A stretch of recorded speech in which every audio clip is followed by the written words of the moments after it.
So as summer is starting to roll around, people are going to have a little bit more free time on their hands, and streaming is a fairly popular hobby that people try to get into. It's a great way to socialize and kind of build up a community. It's just a fun overall hobby. In order to kind of get into it, you need to have a certain set of hardware.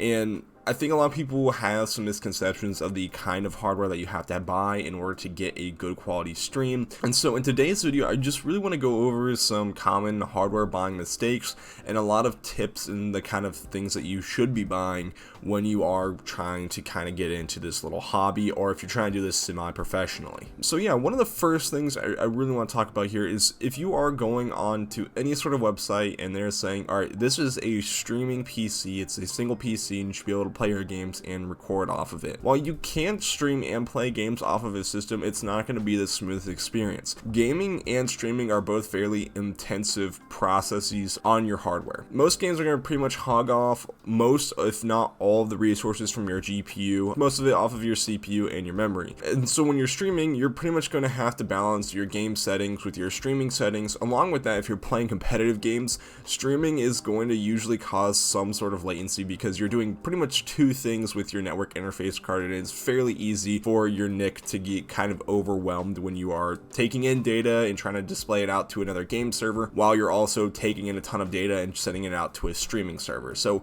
again, it could be a big strain on your network or just your network interface card, and it can just lead to a ton of problems when you are streaming on a single system. So as you guys have probably heard a ton, is that you want to go with a dual system setup. So you're going to want to have one system, whether that be a console or a PC. You want to have one system dedicated to playing the game or whatever you're doing, and then you want to have another system dedicated to taking in that data and encoding it and putting it out to Twitch or whatever sort of streaming service you're trying to get it out to. And in order to do this, whether that be through a console or another system, in order to get the display from one system to another, you're going to need some sort of a capture card. Now, especially for people who are just getting into this, it is super easy to overexpend on a capture card, especially an Elgato one. Those ones go for like $160 for ones that, you know, are pretty decent quality, but it's not a whole lot better than stuff like this. So this is gonna be the first part that I'm gonna be kind of talking about here that you guys can pick up on Amazon. Again, the links to these are gonna be down in the description if you guys want to check those out. But there is these kind of cheaper capture cards that are still fairly good, and I've done a good amount of research on them. I spent about an hour to two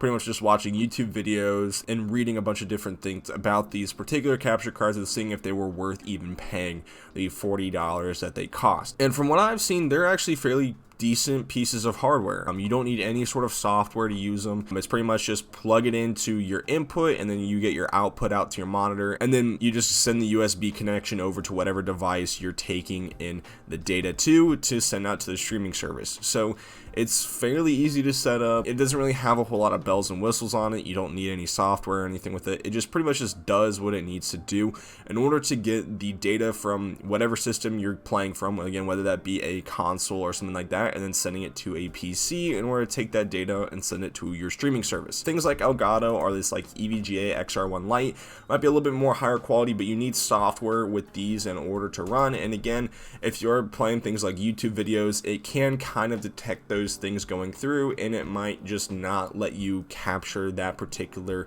output just because it is sensing some sort of copyrighted material. This one, again, nothing like that of the sort. Like I just mentioned before, the EVGA XR1 Lite, this is another one that's going for around the same price. It's not really ever $100. I've always seen this thing for around $40 to $60 on Amazon. So I'm also going to leave a link to this one down below. You really do need software in order for you to get the best use out of this particular capture card. It's not really plug and play, but it's a little bit higher build quality. Again, it's from, you know, kind of a more reputable company like EVGA. In terms of overall specs though, it's not really going to be a whole lot different from this one. In terms of gaming, the maximum resolution and refresh rate that it's letting you play your games at is going to be 4K 60 Hz. So again, for most people who are playing on consoles, this is going to be fine. Same thing with this one. The maximum gaming output that you can put through this card is going to be 4K 60 Hz. That's just the HDMI 2.0 standard. But when you're talking about the output to whatever encoding system you're using, it's going to be 1080p 60 FPS is going to be the standard for both of these, which should again be more than enough for getting a high quality stream. Alright, so now with capture cards kind of covered, let's talk about the systems that we're going to be using using to output our stream onto the internet. So this is again is what you're going to be connecting the USB port to from your capture card, and what you're going to be connecting, I guess, your webcam to, or whatever else like that. Now the good thing with this is you don't necessarily need a high-end spec PC like you might want with your actual gaming PC. For the system that you're actually playing games on, it makes sense to kind of go balls to the wall with the specs, because that's going to be the one that you're going to be playing all your games on, and you want to have a good experience with it. The system that we're talking about right now, pretty much his only job is to take in all of the video, I mean all the kind of resources that we want to make our stream and put it together, and then just putting it out to the internet. So you don't need to go and get like a Core i9 processor and a RTX 3090 for this. It's actually not that intensive for this kind of system to be only doing that one particular task. And pretty much all you're going to need with that system is some sort of NVIDIA graphics card that has the NVENC encoder on it. And pretty much all an NVENC encoder is just a hardware encoder baked on to a graphics card that allows it to take in, you know, whatever kind of video output that you're giving to it, and then encoding it into a format that you can send to your streaming service, and your viewers are able to now watch your stream. And the NVENC encoder on NVIDIA graphics cards is fairly high efficiency, so again, it's not going to hog a whole lot of system resources. So that is why you really don't need to go balls to the wall